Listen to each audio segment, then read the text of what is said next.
Hi hello అందరికీ నమస్తే. Welcome to our channel middle class Telugu vlogs. ఈరోజు అయితే మన ఫుడ్డీ వాళ్ళకైతే పిచ్చెక్కించే రెసిపీ అయితే చేశాను. మన హైదరాబాద్ దమ్ బిర్యానీ అయితే చేశాను. నేను చేసిన విధంగా అయితే మీరు చేసి ఒకసారి ట్రై చేయండి. మీకు టేస్టీగా లేకపోతే మాత్రం నేనైతే ఎప్పుడు చికెన్ బిర్యానీ చేయనని అయితే మీకైతే మాటిస్తున్నాను. ఇలా చేసి ఒక్కసారి ప్రయత్నించి మన కామెంట్ బాక్స్లో అయితే కామెంట్ పెట్టండి. చాలా బాగుంటుంది. దీనికి కావాల్సిన పదార్థాలు అయితే 2 టేబుల్ స్పూన్ అయితే ధనియాలు అయితే తీసుకున్నాను. మనం బిర్యానీ మసాలాకు ఒక స్పూన్ జీలకర్ర తీసుకోండి ఇప్పుడు. అలాగే కొంచెం రాతి పువ్వు అంటారు దీన్ని, అలాగే బూజువారు కూడా అంటారు. ఇది కొంచెం రాతి పువ్వు తీసుకొని, అలాగే ఒక టేబుల్ స్పూన్ వచ్చి సాజీరా, 4 లవంగాలు, అలాగే 3 ఇలాచీలు తీసుకొని, అలాగే ఒక మరాఠీ మొగ్గ తీసుకోండి. అలాగే ఒక పెద్ద సైజ్ అయితే పట్ట తీసుకొని దీన్ని చిన్న ముక్కలుగా తీసుకోండి. అలాగే ఒక సగం జాజికాయ తీసుకొని దాన్ని కూడా చిన్న ముక్కలుగా తీసుకొని, ఒక స్టవ్ పైన అయితే ఒక ప్యాన్ పెట్టేసుకోండి. దాంట్లో వేసుకొని ఒక అర నిమిషం పాటు అయితే దీన్ని లైట్గా అయితే ఫ్రై చేసుకోవాలి. ఇప్పుడు ఈ విధంగా మనమైతే దాన్ని లైట్గా ఫ్రై చేసుకొని పక్కన పెట్టేసుకుందాం. చల్లారిన తర్వాత ఒక మిక్స్లో గిన్నెలో అయితే వేసుకొని దీంట్లో ఒక 2 బిర్యానీ ఆకులు వేసుకొని ఇప్పుడు దీన్ని మెత్తగా అయితే పౌడర్ చేసుకోవాలి. ఈ విధంగా మనకు మెత్తగా అయితే పౌడర్ అయితే కావాలి. మనకు స్టెప్ 2 వచ్చి మనము సరిపడా ఆయిల్ పోసుకొని అయితే ఈ విధంగా అయితే క్రిస్పీగా ఆనియన్ వచ్చేటట్టు ఫ్రై చేసుకోవాలి. సన్నగా ఉంటేనే ఈ విధంగా అయితే మనకు వస్తుంది. మనకి ఇప్పుడు స్టెప్ 3 వచ్చి చికెన్ షాప్ నుంచి మనం చికెన్ తెచ్చుకున్న తర్వాత కనీసం ఒక 3 సార్లు అయితే బాగా శుభ్రం చేసి అయితే పెట్టుకోవాలి. మనకు పీస్ అనేది ఈ విధంగా ఈ సైజులో ఉన్నా కూడా కనీసం 50 గ్రామ్స్ 60 గ్రామ్స్ అయితే ఉండాలి. ఒక పీస్ వచ్చి బిర్యానీ కంటే మనం ఇలా చేసి పెట్టుకున్న తర్వాత మనకైతే దీంట్లో ఒక 2 టేబుల్ స్పూన్, అంటే టేబుల్ స్పూన్ అంటే తెలుసు కదా, టేబుల్ స్పూన్తో అయితే కారం వేసుకొని దానికి సరిపడైతే ఉప్పు వేసుకొని దీంట్లో మనం ఒక టేబుల్ స్పూన్ ధనియాలు, ఆల్రెడీ మనం ధనియాలు వేసుకున్నాం కాబట్టి ఇప్పుడు అలాగే 2 టేబుల్ స్పూన్ మనం అల్లం వెల్లుల్లి పేస్ట్ అయితే వేసుకొని మనం గ్రైండ్ చేసి పెట్టుకున్న పౌడర్, ఇది కొంచెం ఎక్కువ కనిపిస్తుంది అనుకోకండి, మనం నవ్వుకొని వేసుకున్నాం కాబట్టి ఇది అంతే అవుతుంది పౌడర్. ఈ పౌడర్ మొత్తం ఇందులో వేసేసుకొని మనం కనీసం అయితే ఒక నిమిషం పాటు అయితే బాగా మిక్స్ చేసుకోవాలి. ఎందుకంటే మనకు పీస్ టు పీస్ బాగా ఈ మసాలా కారం అనేది బాగా పట్టుకునే విధంగా అయితే చూస్తున్నారు కదా, ఈ విధంగా మసాలా అనేది లోపలికి వెళ్ళిపోయే విధంగా అయితే మంచిగా మిక్స్ అయితే చేసుకోండి. చేసుకున్న తర్వాత ఇందులో ఒక 200 గ్రాముల పెరుగు అయితే వేసుకోండి. అలాగే దాంట్లో కొత్తిమీర, పుదీనా వేసుకోండి. అలాగే మనం ఫ్రై చేసి పెట్టుకున్న ఆనియన్స్ అయితే ఉన్నాయి కదా, ఈ గోల్డెన్ ఫ్రై ఆనియన్స్ అయితే మనకు 30% ఆపుకొని 70% ఇందులో వేసేసుకోవాలి.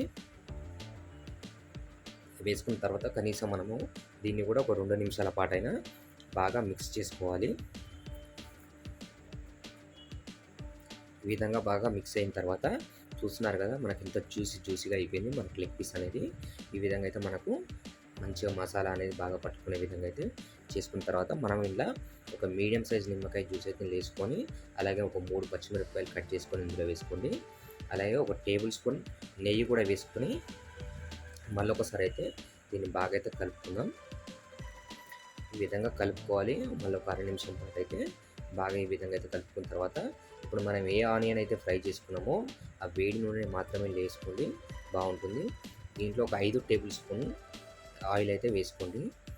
ఈ విధంగా అయితే మనము బాగా మిక్స్ అయితే చేసుకోవాలి. మనకు ఆయిల్ అనేది పైకి అయితే వస్తుంది. చూస్తున్నారు కదా, ఈ విధంగా ఆయిల్ పైకి వచ్చినప్పుడు మిక్స్ అయిపోయినట్టే. దీన్ని ఒక అరగంట సేపు అయితే మనం పక్కన పెట్టుకోవాలి.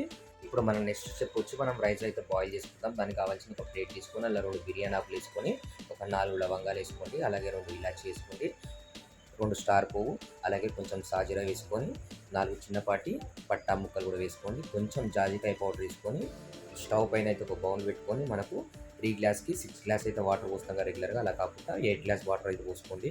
అయితే 3 గ్లాస్ రైస్కి 8 గ్లాస్ వాటర్ అయితే పోసుకున్నాను. అలాగే దీంట్లో మనము సరిపడా నీళ్ళు పోసుకున్న తర్వాత ఒక టేబుల్ స్పూన్ అయితే ఆయిల్ అయితే వేసుకోండి. మనకు రైస్ అనేది సపరేట్గా చాలా బాగా వస్తుంది ఇందులో. అలాగే కొంచెం మనకు సరిపడా ఉప్పు అయితే వేసుకోండి. ఇప్పుడు మనకు వాటర్ వేడైతున్న సిచ్యువేషన్లో మనం రెడీ చేసి పెట్టుకున్న మసాలాలు, అలాగే కొంచెం కొత్తిమీర పుదీనా వేసుకోండి. ఇప్పుడు మనకు వాటర్ అయితే ఎసరైతే వచ్చింది కదా, ఎసరు వచ్చినాక మనకు నానబెట్టి పెట్టుకున్న రైస్ అయితే ఇందులో నెమ్మదిగా అయితే వేసుకోండి. ఇలా నెమ్మదిగా వేసుకున్న తర్వాత కనీసం ఒక నిమిషం తర్వాత అయితే ఒక మనకు వెడల్పు పాట అయితే ఒక గరిటె అయితే తీసుకోండి. మనకు రైస్ తీసుకునేటప్పుడు చాలా సులభంగా ఈజీగా మంచిగా ఉంటుంది. ఇలా వెడల్పు పాటి గరిటె తీసుకున్న తర్వాత రైస్ అయితే చూసుకోండి. మనకు ఈ విధంగా అయితే అవుతుంది విరిగిపోకుండా. మనకు ఈ లోపు అయితే మనము ప్రాసెస్ అయితే చేసుకుందాం. మన స్టవ్ పైన అయితే ఒక మన ఇంట్లో చపాతీ లాంటి పెంక్ అయితే ఉంటుంది కదా, అలాంటి పెంక్ అయితే తీసుకొని స్టవ్ పైన పెట్టుకోండి. పెంక్ ఎందుకంటే మనకు వాడిపోకుండా ఈ విధంగా విధంగా పెంక పెట్టుకున్న తర్వాత మనం మ్యారినేట్ చేసి పెట్టుకున్న చికెన్ బౌల్ అయితే దీనిపైన పెట్టేసుకోండి. బిర్యానీకి ఎప్పుడు చికెన్ బౌల్ అనేది వెడల్పుగా ఉండాలి. మన మార్కెట్‌లో కూడా దొరుకుతుంది, మనకు ఆన్‌లైన్‌లో కూడా దొరుకుతుంది బిర్యానీ గిన్నె అంటే తెచ్చుకోండి. మనకు రైస్ అయితే చూస్తున్నారు కదా, ఒక మెతుకు అయితే తీసినవి అయితే చూపించాను మీకు. మనకు రైస్ అయితే 60% అయితే అయిపోయింది. ఇలాంటి గరిటె ఉంటే మీకు చాలా ఈజీగా ఉంటుంది. వాటర్ పోయిన తర్వాత రైస్ అనేది దీనిపైన చుట్టూ అప్లై చేసుకోండి. ఎందుకంటే మీకు చుట్టూ వేయనికి మెల్లగా రాదు కాబట్టి ఒక దగ్గర వేసుకోండి. ఈ విధంగా వేసుకున్న తర్వాత మనం గరిటెతోనైతే చుట్టూ కవర్ అప్ అయితే చేసుకోండి. ఈ విధంగా అయితే మనకు చికెన్ ఎక్కడ కనిపించకుండా ఇది ఫస్ట్ లేయర్ అనమాట. ఈ విధంగా అయితే కవర్ చేసుకోండి. చూస్తున్నారు కదా, మనకు ఇప్పుడైతే మనకు సెకండ్ స్టెప్ అయితే 80% అయితే రైస్ అయితే బాయిల్డ్ అయితే అయిపోయింది. మనకి సెకండ్ స్టెప్ కూడా ఇచ్చుకుందాం. ఫస్ట్ స్టెప్ ఎందుకంటే మనకు వాటర్ ఆల్రెడీ ఇందులో చికెన్ గ్రేవీ వస్తుంది కాబట్టి ఈ 60% రైస్ అనేది మనకు బాయిల్ అయిపోతుంది ఆ గ్రేవీలో. మనం పైనుంచి ఇప్పుడు 80% ఉడికిన సెకండ్ స్టెప్ లేయర్ అయితే దీనిపైన ఈ విధంగా వేసుకొని మళ్ళీ సేమ్ మనం చుట్టూ అయితే కవర్ అప్ అయితే చేసుకున్నాం. ఈ విధంగా గరిటతో ఈ విధంగా అయితే మంచిగా కవర్ చేసుకున్న తర్వాత మన అదే వేడి వాటర్ ఉన్నాయి కదా, ఆ వాటర్ అయితే ఒక చిన్న గ్లాస్ వాటర్ అయితే పోసుకోండి. ఎందుకంటే మనం గ్యాస్ స్టవ్ పైన చేస్తున్నాం కాబట్టి మనకు అడుగంటకుండా ఉంటుంది. అలాగే ఒక చిన్న గ్లాస్ పాలు అయితే ఇలా పోసుకోండి. మనకు రైస్ అనేది విరిగిపోకుండా చాలా టేస్టీగా వస్తుంది. అలాగే ఒక 2 టేబుల్ స్పూన్ నెయ్యి కూడా వేసుకొని ఇప్పుడు మనం 30% మిగిలించుకున్న ఫ్రైడ్ ఆనియన్స్ ఉన్నాయి కదా, అవి కూడా దీనిపై నుంచి ఇలా గార్నిష్ అయితే చేసుకోండి. అలాగే నెక్స్ట్ మన కొత్తిమీర పుదీనా కూడా లైట్గా వేసుకొని గార్నిష్ అయితే చేసుకోండి.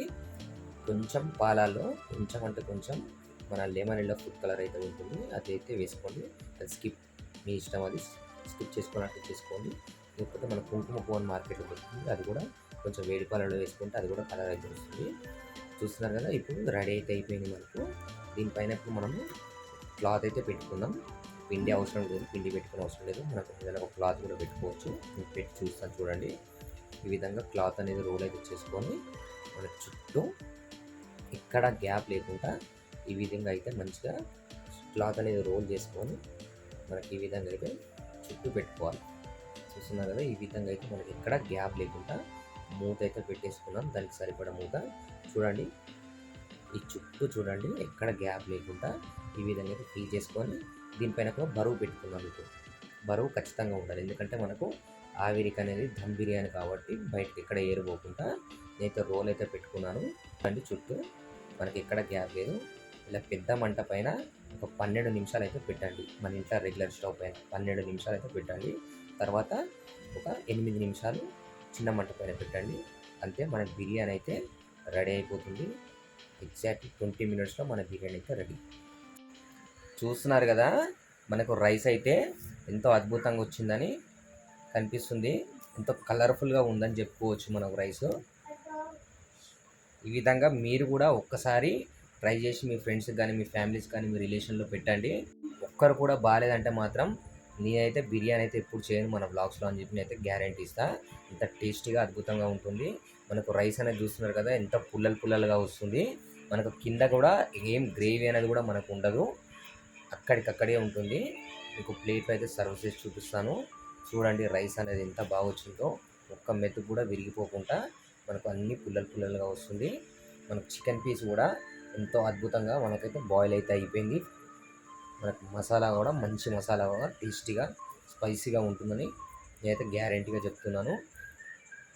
ఇలాంటి వీడియోలు మరెన్నో కావాలంటే మాత్రం మనకు ఖచ్చితంగా మన ఛానల్ అయితే సబ్స్క్రైబ్ చేసుకోండి. బెల్ ఐకాన్ మీద అయితే క్లిక్ చేసి ఆల్ అని అయితే సెలెక్షన్ చేసుకోండి.